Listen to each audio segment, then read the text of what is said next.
everybody, and thank you for joining us today for Hacking Your Career, Top 10 Ways to Stand Out in Your Cyber Career. We're here with Russell. Thank you, Russell, for joining us. My pleasure. Yeah, really excited for this one today. I love the ones that are more, career-based and about, how to kind of help with your career path and stand out in those ways. So good. I get asked a lot of these questions a lot of times. And actually, I'm going to add a story I've never told ever before to open up. But everything is real. I've learned it all the hard way. And my sincere desire is for people to not have to make the same mistakes or pitfalls that I've had. We're certainly glad to have you, Russell. And thanks to everybody for joining pre-show banter. Russell Eubanks and I go back a long way. We worked together. Russell is a SANS instructor and became a good friend when we worked there together.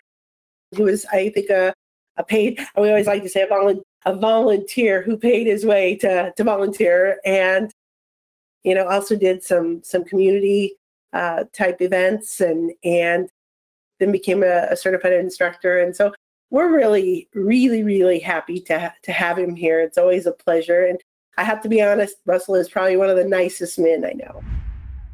But Velda, you were going to talk about, what is today again? Today is National Landline Telephone Day. I wonder how many people still have one of those. Good question, Shelby.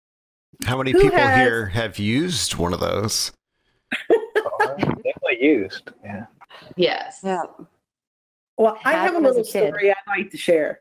Yes. Because, as you all know, I grew up in the sticks of Nebraska, right?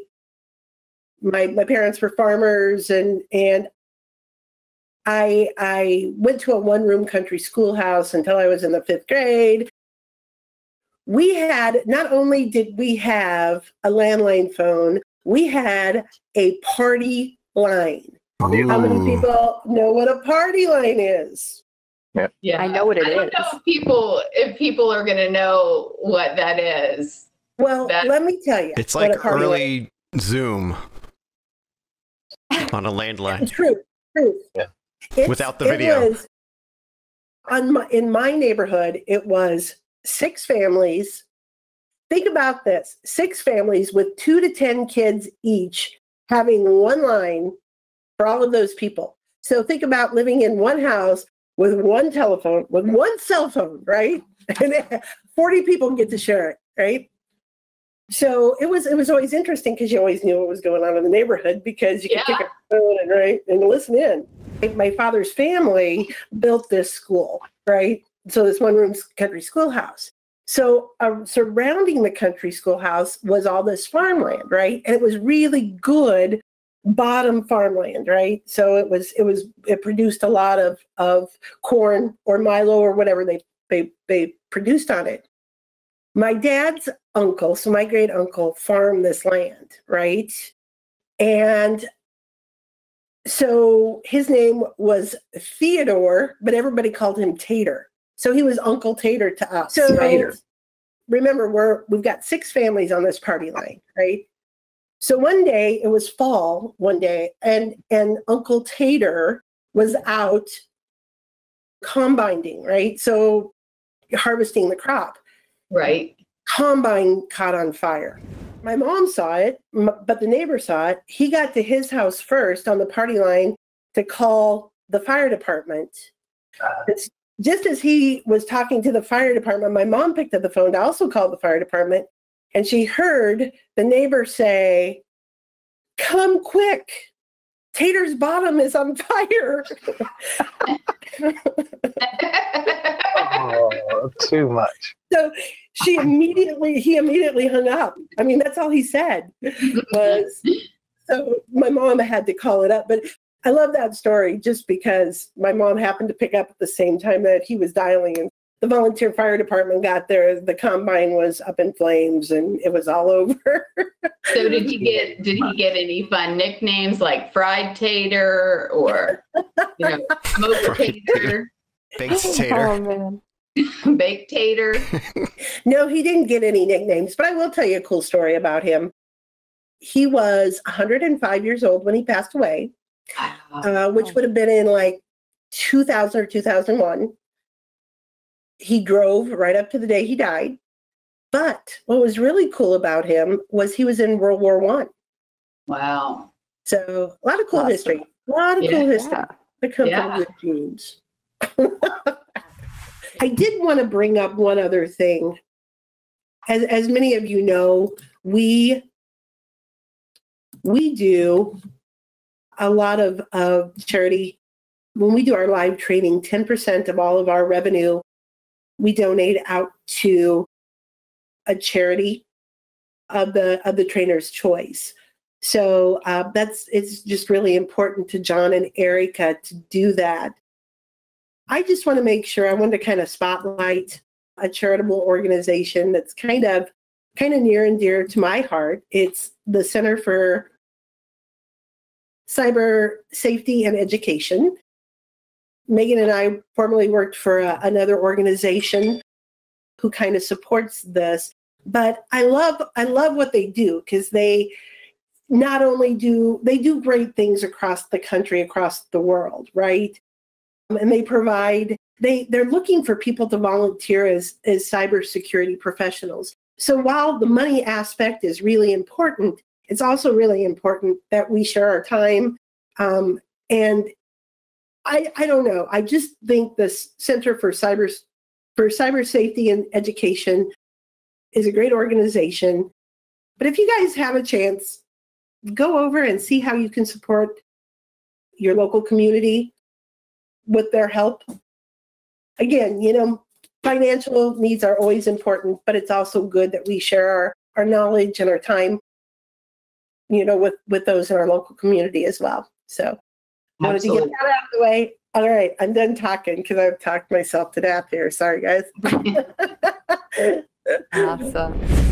All right, thanks so much. And wow, look at all the people joining. When Velda reached out, first, it was fantastic to get to catch up, because it had been so long since we spoke and connected, and look forward to seeing each other in person soon. But when Velda said, hey, will you consider doing this? I said, yes. What do you want me to do?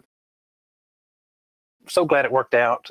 So glad to see so many people here, and really appreciate the work that Wild West Hackin Fest and BHIS is doing. I've been a longtime fan, listener, and just awesome to be, I guess, on this side of the presentation.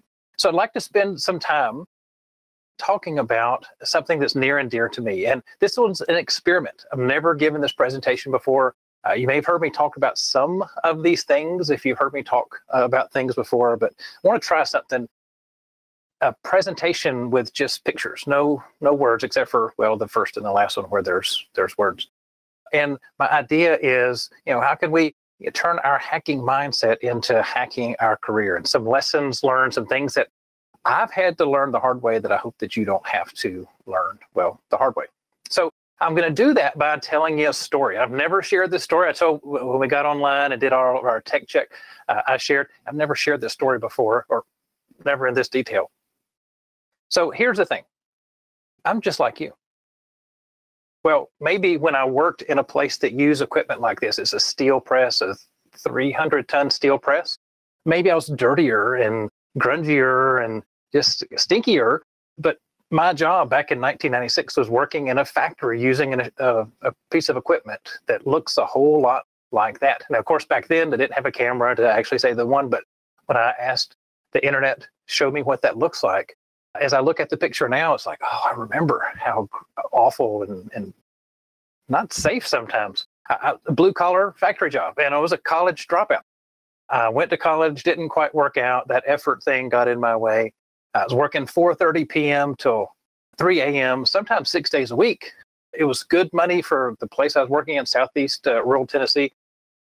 But I thought to myself, I don't want to look at that machine for the next 30 years. I want to do something else. I feel like I can do more. I feel like I can contribute in a different way. So literally went into work early one day, knocked on the door to HR. Hey, HR, seems like when y'all hired me, it seems like you said something about tuition reimbursement. if I understand it, you'll pay for me to go to school because I come and work on machines like this? And they said, well, yes, we will.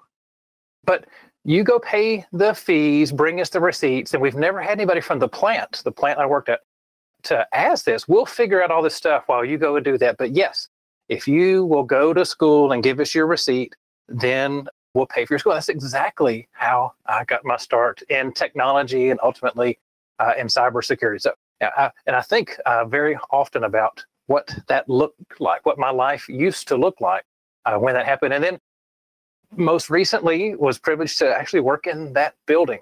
Not been there in a long time and been gone almost a year now, but I was, up until last year, the Senior Vice President, Chief Information Officer, and Chief Information Security Officer of Federal Reserve Bank of Atlanta. I can actually see where some key areas I used to work at. So when I was there, I had the privilege of leading very large, very important missioned cybersecurity teams. And so you ask, when you look at where I started from to where recently I was at, kind of think of questions of, well, what happened? What did you do? How do you go from where I literally was to where I most recently was at? And for me, the best advice I've ever been given came to me when I was working at that factory in that steel room, wearing steel-toe boots and having just grime and dirt all over me all the time. Someone gave me some advice. They were not technical persons. There wasn't a word cyber at that time, but their advice was this. Their advice was, get wisdom as cheaply as you can. Get wisdom as cheaply as you can. That's my goal for the time that we get to spend together today. And I'm just amazed to look at the number of people here. Thank you. So many people. My goal is for you to get wisdom as cheaply as you can from some of the mistakes that I've made. And with this, putting some practices that I've put in place, dare I say, habits that I've installed. So here's what I'm going to share with you today. Over the next, let's say, 45 minutes or so, I'm going to talk about 10 different habits that I've installed. That's a whole lot. And a lot of people, when they say, oh, when you go and present, don't have 10, have like 3 or 4 things. I'm going to quickly go through them. And I hope that you consider applying just one of them in your life. Whether you're new to cybersecurity or you want to get into cybersecurity, you've been in cybersecurity for a while, or like me, you're old and you've been in cybersecurity for a while, you're a seasoned cybersecurity professional, I believe that this talk is definitely for you. So let's get started. The first of the 10 things that I want to talk about is here. Simple thing. Be known for coming to every meeting with an agenda. Seriously. Like, think of the next time that you get to, versus you have to, you get to meet with your boss and you get to talk about different things. What would it look like to, in advance of that meeting, have an agenda sorted in priority order and about the things that are most important to you? And at the top of the list, what would it look like on the top of the list to say, hey, boss, hey, leader, hey, CISO, hey, whatever your boss name or title is, what do you want to talk about first? Let's talk about the things that are most important to you, because those should be things that are important to you too, and also shows a little bit of respect and also invites them into that. They can start to get used to it. I've done this, and I think the minds of my leaders when I did that, just like, it's like, whoa, nobody does that. And that's why I want you to do that. Have an agenda. What are the things that you're going to talk about? What are the things that are important in priority order? If you don't get to the other ones, great, copy, paste, make a new one for the next time. But be very intentional about how you're taking advantage of the audience that you have with your boss. And it could very well be that they can help you solve some of your problems. At my last full-time job, one of the things that I said is for all the IT people and all the security people that I was privileged to lead at the last job, I put out a challenge to them. I said, when you, not if you, but when you get invited to a meeting, if there's no agenda, just click decline. If there's no agenda, say, no, I'm not going to go. And when someone says, hey, I really wanted you to join this meeting, why did I get a decline from your meeting? Are you on vacation? Is it a bad time? Here's what I want you to say. I want you to say that my grumpy boss, Russell, gave me permission to not join that meeting because there's no agenda. I don't know if you need me. I don't know if it's necessary. I'm not sure if I'm going to attend. Forcing their hand, hopefully, you got some leverage to say, what specifically do you need from me? What exactly is my contribution or expected contribution? Then make a decision of accept or not accept. So pro tip for that, think and consider in that way, what would it look like if you decided if there's no agenda, no meet. So no agenda, no meet would be your pro tip for the first one. The second one is this, the second out of 10 things we'll cover here is find that hill. You know the one. Maybe it's this one.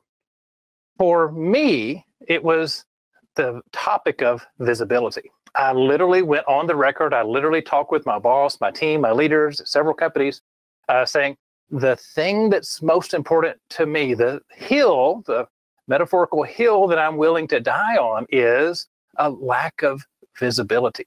I want to make sure that I, and by I mean the teams that I'm privileged to lead, have all the visibility needed to be able to know and be able to respond as quickly as possible whenever, things happen. I was known for it. I talked about it all the time. I even made a cute little analogy. Sometimes speaking in analogies will help kind of bring that point home. And so I live in the Atlanta area.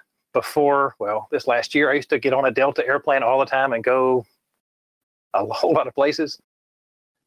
But as I get onto the airplane and I'd look to the left, I'd see there were pilots up in the front of the airplane. And they've had instruments that for communication, they have instruments for radar, they have instruments for making sure that the air flow is coming down to the seat that you're sitting at, all those things that they had.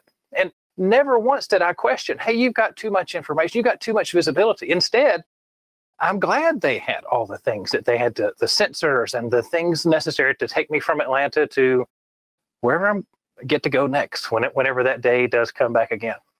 And I would use that to say, like those Delta pilots, we don't have everything we need. We need more visibility to make sure that we can respond as quickly as possible. I would talk about the visibility. I made that my hill to die on. Now, I didn't die, and I'm not looking for that, and it's not maybe a little bit too dramatic to speak that way, but that's the thing that I was having. So my pro tip for you for the second one is find your hill. And don't find a bunch of them, find one and be known for something. What's that cause, that just cause, that thing that keeps you up at night? The thing that you wake up before the alarm clock goes off because you're so worried and concerned about. Find that thing, be known for that thing until you've conquered that hill. Third one, be a mentor. And find a mentor.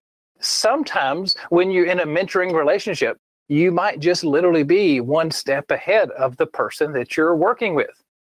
That's awesome. And that happens to me all the time. A couple of pro tips there. Make sure that when you say that, you don't just say, hey, Velda, you're really good at communications. Can you help me be a better communicator?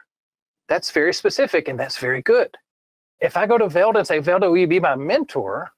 Well, Velda's probably going to say, what is it that you see in me? What part of Velda is it that you're trying to be like, Russell? Be specific. Ask that question. I see that you're really good at giving presentations and having stories. When you give presentations and people remember your stories and they have a call to action and they do things. Can you help me do that? So trying to be specific in that, both with being a mentor, helping someone else, and also recognizing, like all of us, we're all human, we can all stand to improve. So being in both relationships as a mentor and as a mentee. So the pro tip there, again, be specific of what you want from your mentor. What is it? What one or two, three things that you're looking for someone, and time box it. Hey, for the next year, can I meet and come with an agenda ahead of time and ask you questions and write down the answers to your questions because I want to be more like you when I grow up or when I get to the next promotion or when I get into cybersecurity or whatever the reason that you're seeking there. might be. The fourth of 10 things, fourth thing, be willing to share what you've learned. Now, these days, we're doing it over GoToWebinar, GoToTraining, Zoom, Teams, Ring Central, Google Meet. There's so many ways that we do that in a safe way right now, and soon we'll get to meet very soon. I'm so happy earlier to hear that Reno, June 16th through 18th, getting the crew together. I'm so excited about that. I've actually wrote that down. I'm going to see if I can work out the calendar. But in the meantime, we're kind of meeting this way. The things that we're able to connect with each other in a good way. What are the things that you've been learning? The new ways of working, the ways of connecting, maybe setting up your basement like I've set up my basement to camera and audio and things, or a new skill, a new automation that you're working on. What are the things that you've been learning that other people could learn from you? To share that so that they don't have to, investigate what's the best USB webcam or wireless mic or technology tricks that you might have figured out how to use in this moment. One thing that I did, sometimes you have more money or sometimes you have more time. Turning your inspiration, I'm inspired to do better. I think I want to learn something. I think I'd like to do better in certain areas, but then looking for ways to apply that, ways to share that. What I want for you, the pro tip for the fourth item here is become known for sharing what you're learning. Have that reputation of someone when you learn something and it's helpful to you, and it might be helpful to your colleagues, to your friends, to your boss, to others. Look for ways to go and share that as well. That's ways that we can help and learn from each other. Again, that pro tip, become known for sharing what you're learning. The great thing is, people say, wow, why is Russell doing that? And here's the dirty little secret. Here's why I do it. One, I like to be a lifelong learner. That's my goal to do that. However, I also want to kind of start and create and ideally sustain that momentum so that when you're learning something, you can share that thing with me, and then together we can all go further faster as a result of that. So the fifth one here, the fifth out of 10 things, that career hacks that I think would be helpful for you, then things that I know have absolutely been helpful for me, is I'm looking at the big calendar here. Can you believe we're already in March? Can you believe it's already the 10th? Literally a week from today is St. Patrick's Day. You better find some green. You better find some green to wear. What I want for you here is to be the boss. To be the boss of your calendar. How do you get to be the boss of your calendar? Time blocking. So if you could see my calendar, and I guess I'm glad you can't see my calendar. You just see my screen here. You see my calendar, there's a lot of meetings. There's a lot of appointments that I have on my calendar. Not because I'm somebody who's important or have a bunch of, no, not that at all. It's because I actually do time blocking. I had time on my calendar today before our time together to go and take a 60-minute walk because, well, trying to be healthier. My doctor recently said, you got to get out and exercise more. Great. Every day, I either go out and I'll run for an hour or I'll walk for an hour. I've got that on my schedule. If someone says, hey, Russell, I want you to join a call at 10:30 Eastern today, I'd have to say, sorry, I'm busy. I've got something that I need to do. We'll have to look at another time. And then having recurring reminders, not just to do that today. The time varies sometimes. So maybe tomorrow I'll exercise at a different time, but I'll have those recurring reminders that say, I've got an appointment. There's something, maybe I'm working on a project or preparing for this presentation. Finding sometimes a non-tech hobby. That's something I had to find.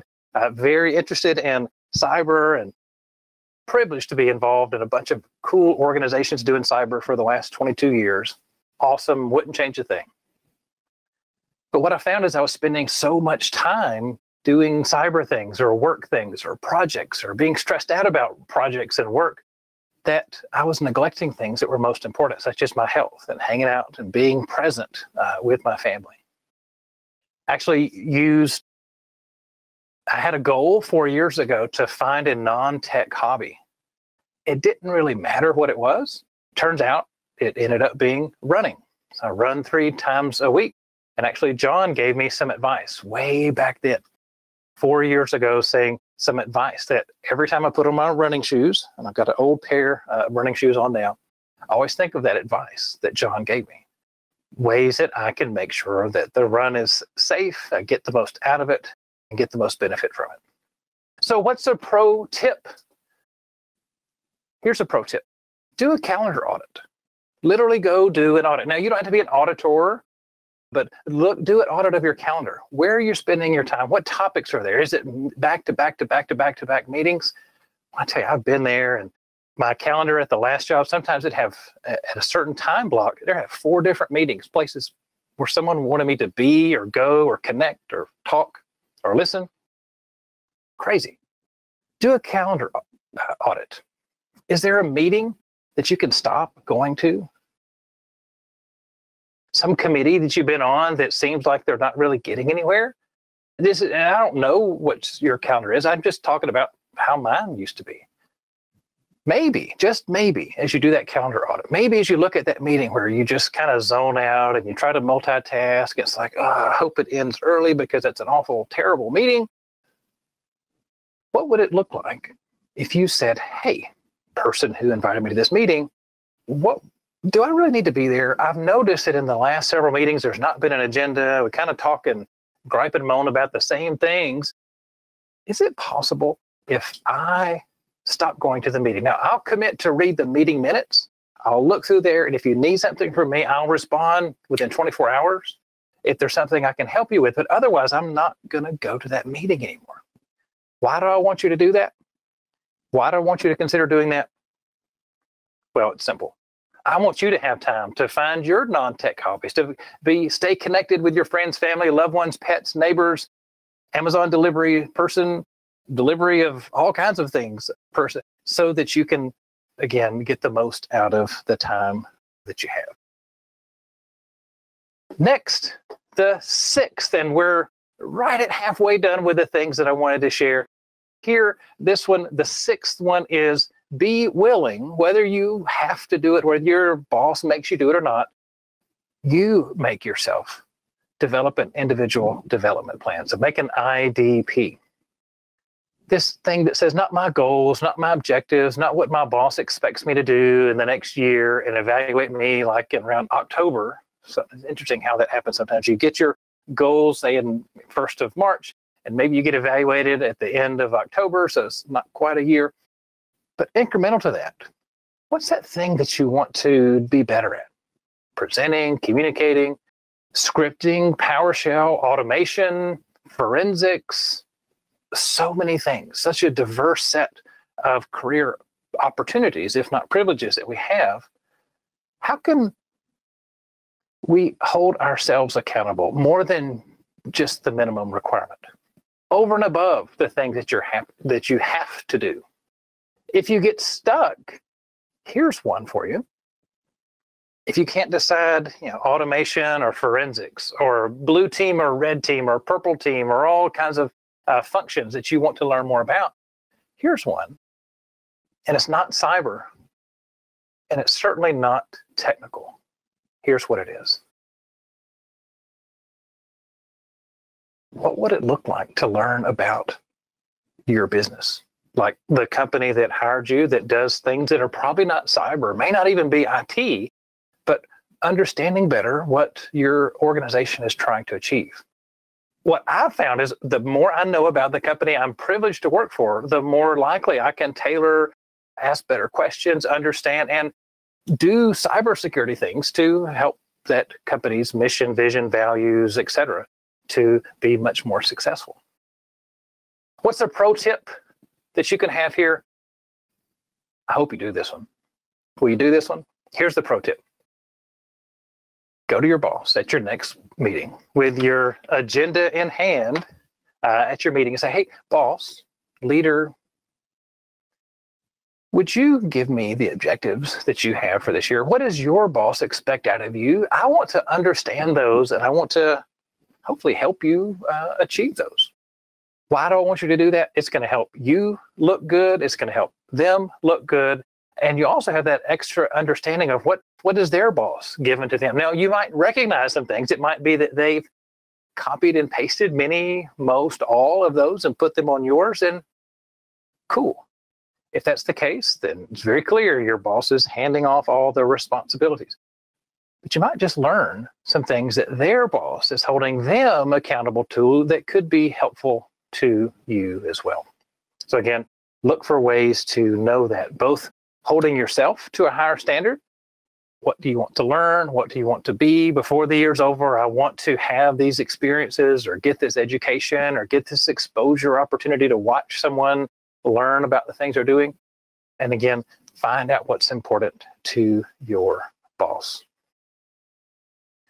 The seventh one here, vulnerability just ahead. Be willing. Vulnerability is kind of a dirty word, and sometimes it's hard to say, just like it was almost didn't come out correctly when I said it. What would it look like if my boss were to ask me, hey, Russell, your job is to go make a hardened image on Red Hat Linux. Will you go do that before the day's over? I've got a choice. I can say, the truth is, I'm not an expert in Red Hat Linux or in any Linux, and making a hardening guide or configuration manual for that is just not something that I'm really good at.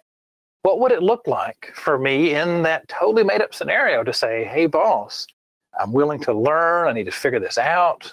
It's not been something I focused on before, but let me admit right now in front of, well, you and everybody, so far, my work, my career is not intersected with configuring, hardening Red Hat Linux systems.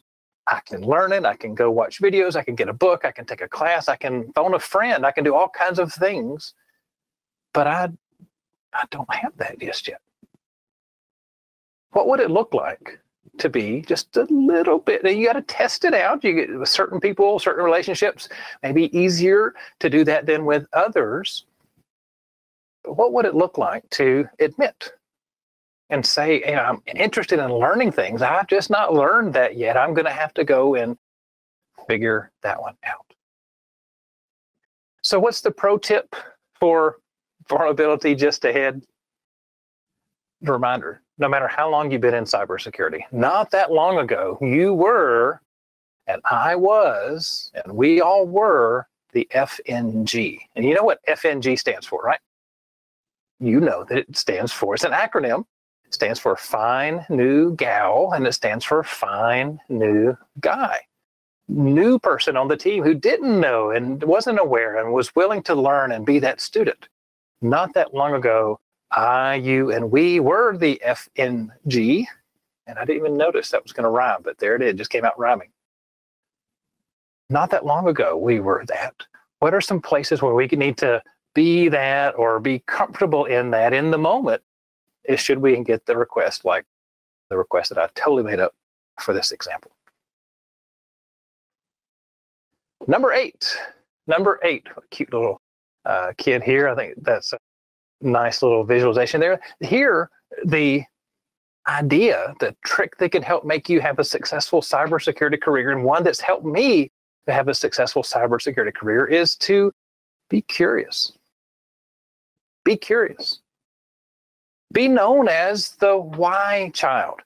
Why do we do it that way? Why does our website not work at noon every day for 5 minutes? Why does everyone have local administrator access? Why, over and over and over again to collect that information. This one leans on a little bit the previous one of being the FNG in some cases. The goal here is to remain curious. Interesting. I didn't know. I didn't know, but I wasn't aware of that. Not confrontational. Remaining curious.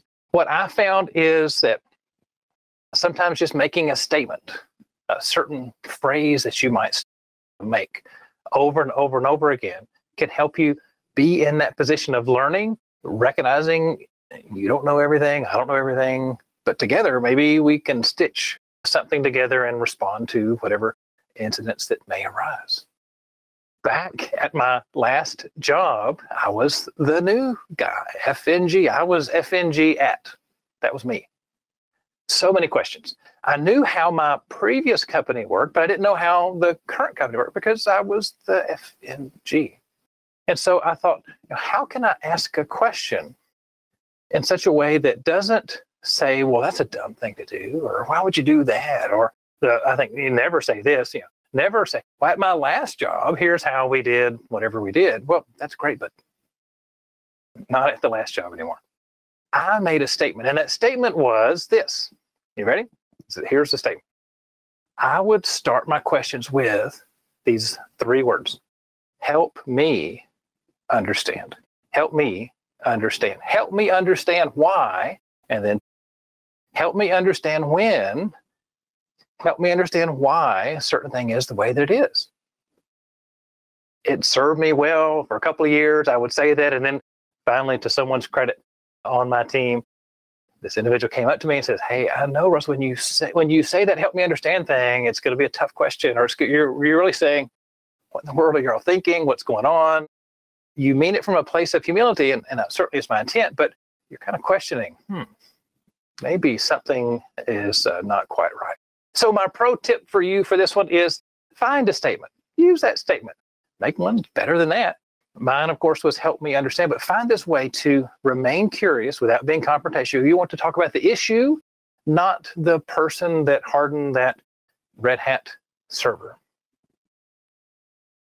Find a way that you can ask questions to remain curious and not be confrontational. That's my wish. That's my hope. That's what I want for you. And with that, we're going to go and now look at number 9. So 9 out of 10, as in the next one's going to be the last one. Number 9 here. I love seeing that, and I wish I had a red delete button on my keyboard. Mine's not, but a red one that says getting rid of stuff.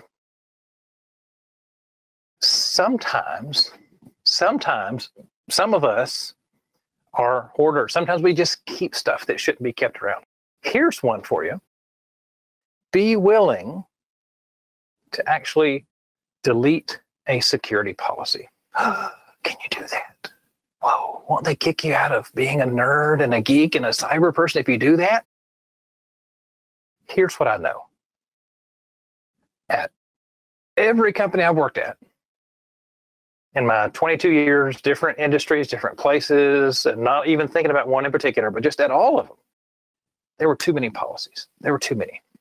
I like about this many. I don't always get the last vote in that. I like about that many. They're probably not clear. They're probably too many. Okay, I'll just say it. There are too many. And they're probably, if we were to be honest with ourselves, they're probably a little bit boring. Like, ugh, I can't have to read that again. Can't I just click through that every October for Cybersecurity Awareness Month and just click, click, click, click, click? Yes, I saw the policies. Ugh. I'll click anything if I don't have to read or look at or study or understand that blank, blank policy.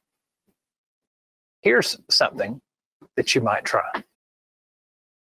Now, certainly recognizing regulations, compliance, auditors, et cetera, might have certain policies, just have to be in place. Okay, I get that. But for everything else, the non-mandatory, non-compulsory things, do you have too many policies?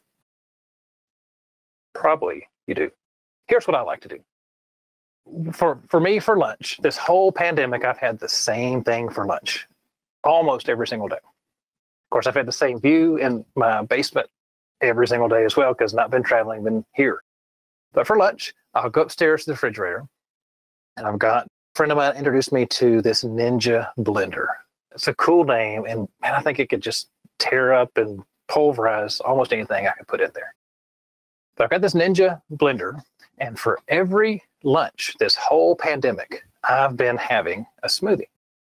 So I've got certain ingredients. I've gotten pretty good at figuring out the proportion of the ingredients. And one of the key ingredients, so Publix is the nearby store. I'm very fortunate.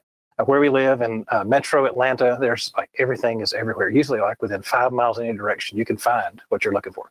And I'm lucky from our neighborhood, You can go 1 mile to the left or 1 mile to the right, and there's a Publix at both sides. Now, I've got my favorite one, and I turn right, and I go to my favorite Publix. But there, I found that if you put sweetened almond milk in your smoothie, it's such a good smoothie.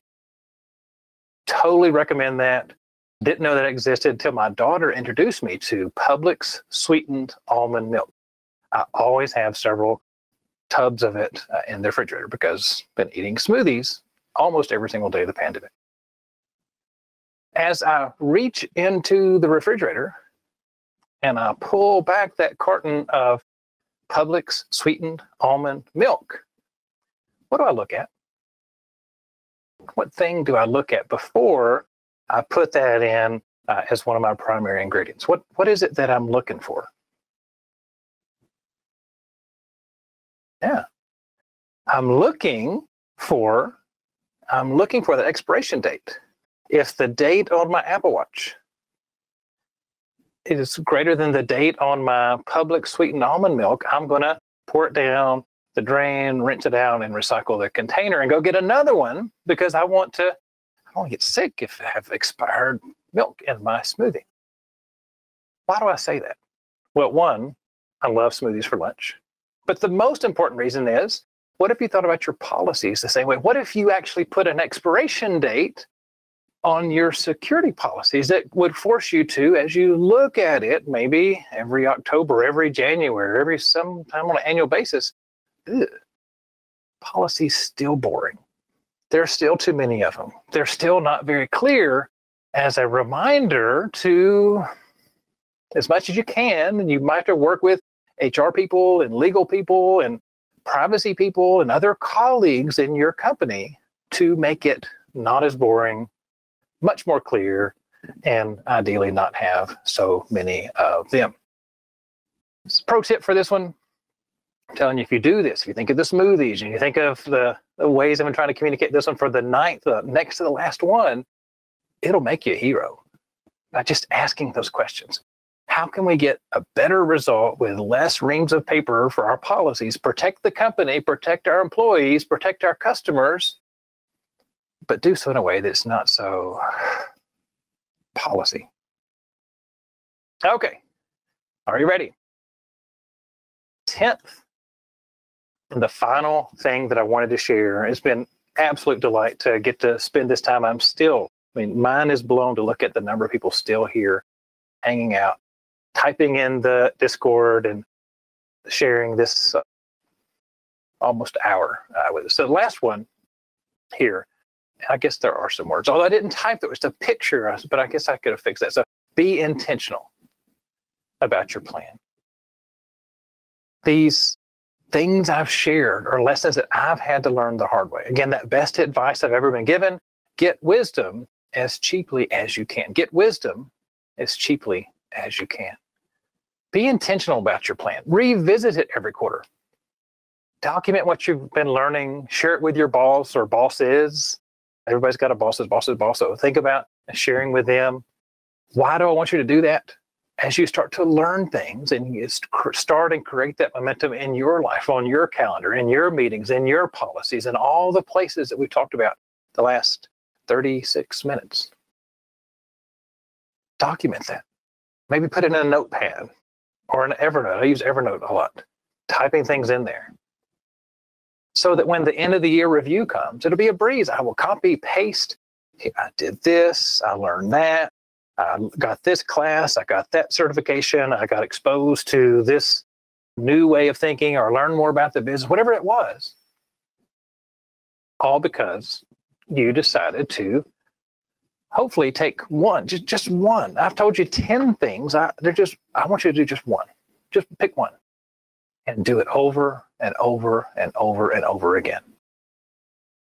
Seriously, what I want you to do is spend like 5 seconds right now. Look through these. You've already got the PDF in the Discord. It's already there. Find just one of them and put a recurring calendar reminder. Make a promise. Pinky swear to yourself. There's my pinky. Pinky swear to yourself. Pinky swear to yourself. The future you will definitely thank the current you. The future you will definitely thank the current you. So here they are, again, all 10, and you see they all start with B, like be known, be willing, be a mentor, be vulnerable, be curious, be willing to delete a security policy, be intentional about the plans that you have. In the call to action, my call to action for you, my thing that I want you to create and sustain momentum is take one of them. Don't try to do all 10. You might be a type A. I'm a type A. I want to do all 10 too, but just do one. Set up a recurring calendar reminder. Let alerts go off on your phone, your watch, your devices, and all the things that it goes off on. Your future you will definitely thank you. Why do I know this is true? A little bit over 11 years ago, a good friend, an informal mentor to me for many, many years, and still to this day. And I've told this person this story when we were together at RSA last year. Wow, I'm looking at my last year calendar. Wow, it was really that long ago, the last week of February. A little bit over a year ago, I got to share with my informal mentor this story. Ask my informal mentor over 11 years ago, why is it that you're so successful? What is it that you do that if I did just a little bit of, I could be partially as successful as what you are? And this person said to me, and I reminded them a year and a week ago, or 2 weeks ago, they said this to me way back then. They told me that they decided that they wanted to be the best cybersecurity professional possible. So they decided to get up at 5 every morning. And at 5 every morning, get up and work on something. I said, well, what did you work on? What are you working on? Well, it doesn't matter. You get up and you work on something. And for an hour, maybe 2 hours, every single day, get up and learn, work on, prepare for, do something so she can get a step closer to being the very best cybersecurity professional out there. So I thought, well, that's what I'll do. Never really been a morning person, but I remember when we moved to Atlanta 11 years ago, set my alarm. I didn't have an iPhone back then, whatever phone, maybe a BlackBerry, but turned on my phone, set an alarm, and on the alarm it said, it's time to wake up. First couple of times I hit snooze. That's no fun. Who wants to get up at 5 in the morning? I've got a busy day. Kids in middle school, just moved to Atlanta. Don't know anybody in Atlanta. What's going on? And the next day came. Hit the snooze, didn't do it. The third day came. I thought, you know what? My friend told me the key to his success was getting up at 5 every morning and working on something. Okay, I'm going to do it. So I got up. Third day. Okay, well, what am I going to do? Got a cup of coffee, ready to go, look at my computer, and there's email, there's Twitter, there's all these things. And I started spending my time doing that. Next day comes around, day 4 for me. I do that, and about halfway through, I thought, wait a second, 5 in the morning. You know what? My email will be there at 5 in the evening. That Facebook or Twitter or whatever things we had, platforms we had back then, will be there at night. Why do I want to get up early and do this stuff? That's no fun. I better have a list of things I want to do.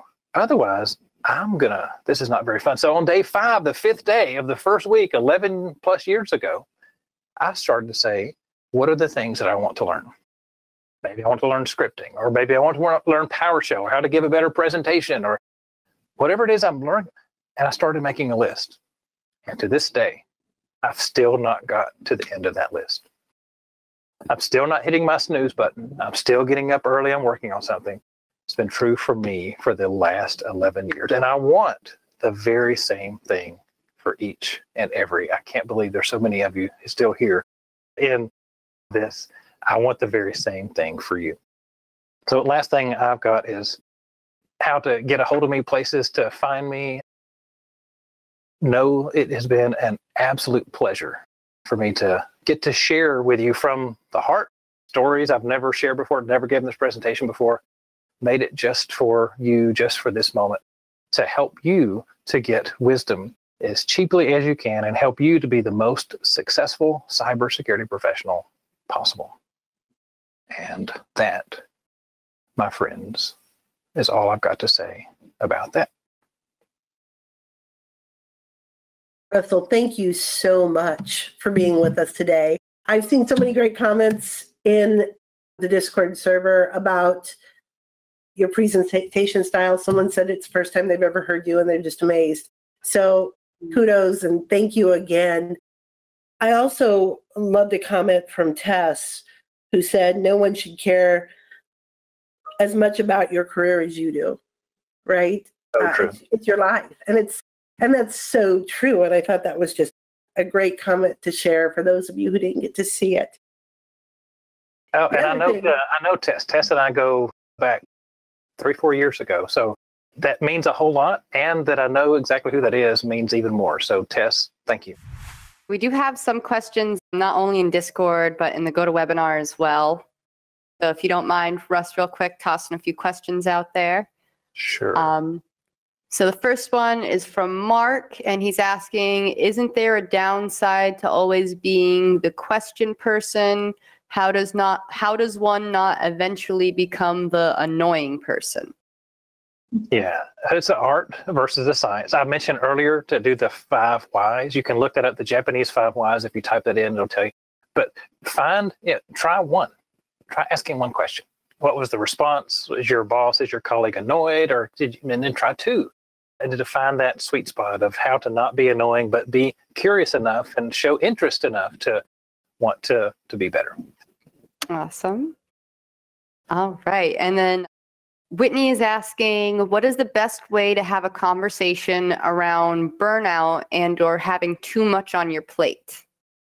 Yeah, that was me. I ended up in extremely bad health because I was working so much all the time, neglecting my health and other things. And you can't quite see it, but some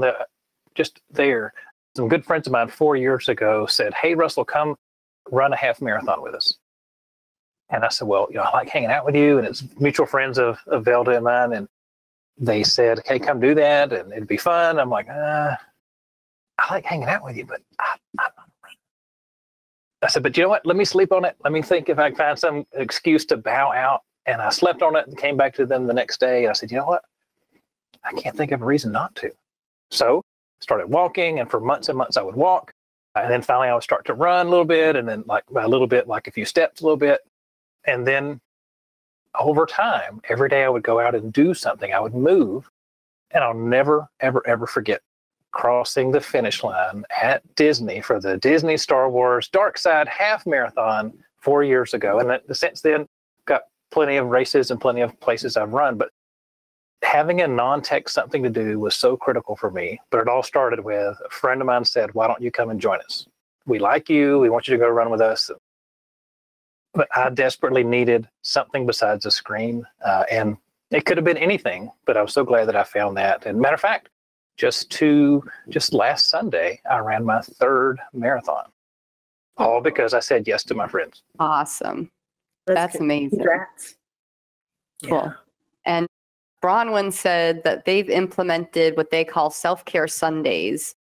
So one day a week is reserved to doing things just for them and their well-being, which I think is an awesome idea. Mm-hmm. I've got an alarm on my clock, or I've got an alarm on my phone, is what I was trying to say. It says every weekday, 6 p.m. I don't know if you can see it or not.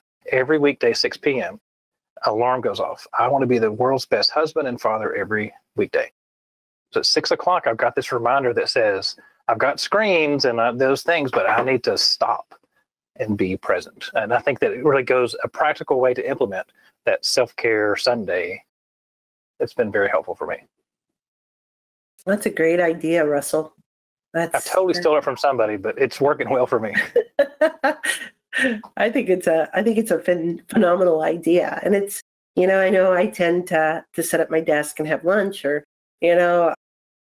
just do things that aren't necessarily healthy, even for my mentality, right? So it's so important, to take time, to have that healthy work-life balance, right? I do want to let you know, for people who do talks, we do send out a really nice challenge coin. So, can you see it? It's our Wild West challenge coin. I'll put it right there in my collection. I love that. I can't wait. Thank you. Yeah, we'll be sending that out to you.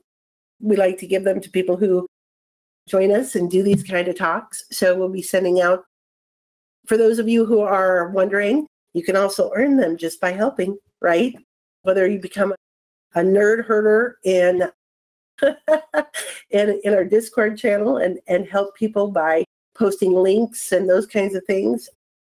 You know, we like to reward people for doing good things. So that's what we're all about over here. Yeah, and if anyone wants to know how to become a nerd herder, there is a channel in Discord called the Nerd Herders, and awesome. That has the list of, you know, things that you need to do to become one and explain what the responsibilities of one are. Someone is asking how to contact you to give a talk. So I'm not sure, Mark, if you're asking about us as a Wild West team or if you're talking about Russell specifically. But Velda, did you want to have an answer to that? Well, we can, you know what, if you're interested in giving a talk, you know, contact me here on the Discord server. I'm more than happy to assist and get you, you know, we can talk about what you're thinking. I'm more than happy to do that. If you're looking to connect with Russell, I'm happy to connect you as well with him. So just reach out to me on Discord. We'll make that happen. We got one more question because I know we have a few minutes left. There are a lot of jobs that require a security clearance. Any advice on how to get security clearance?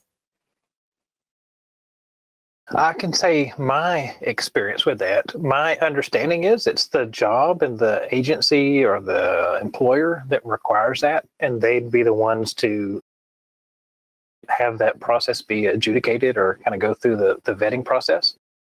My understanding is you can't just go out and get one and then say, I've got one, so now hire me because I've got one. So I think it's very specific to the job, to the mission, to the agency, you know, the three-letter agency perhaps that needs or requires that. It's a long process, very long process. And you sure hope that when you submit all that information, that information doesn't get lost or stolen or say by Chinese adversaries that might already have that information. Someone wants to know how not to let your boss to amuse you being vulnerable in your evaluation and promotion. I'm not sure if I read that wrong. It's in the Discord, so I'm not sure if you can see it, Russell. And I'd say that's just like asking the whys and being curious. I think try as an experiment. Maybe say to yourself, okay, today I'm going to tell my boss I don't know how to configure a Red Hat Linux server and see how they take it. Do they take it like, oh, I hired you for that? Or ooh, you know, here's an expert, here's someone that can help you, or maybe they have the skills and maybe they can help you. So start small in a safe way and see what happens. When the meeting's over, go back to your desk or go back to wherever you're at and evaluate how well did that go. If it went well, a little bit more bigger experiment, a little bit more bigger experiment. And when it hurts and when you say, ooh, they really hated when I said that, you know, tone it down from that's too much. That's a cue that it was just too much. I'm not saying, you know, disclose all your deep, dark secrets by any means, but to just say, here's where I'm at, willing to learn, but I just don't know the thing that you want me to know or I need to know. Can you help me solve for that gap? You know, again, Russell, thank you so much for doing this for us. Really, really appreciate you sharing your knowledge with our community. And I get the feeling you were a pretty big hit. So. Oh, thank you. Well, it was a pleasure. I've said this to you before. So the thing I always remember, Velda, is when I saw you and the time for us being together was almost over, you'd always look at me and you'd say, and you might have said it to everybody, but you said it to me, when will I get to see you again? And it meant so much. It's been a long time since you said that, but I look forward to when you get to say that in person to me again. I look forward when I get to see you again. Hopefully in person this time. Absolutely. And what a great community. I've been an attendee of these before, very familiar, such a fan of your company, this work. The way y'all give back is extraordinary, and I really admire that. Well, thank you. Thank you so much, Russell. That. And, you know, it's all about helping, right? Bottom line is we help each other.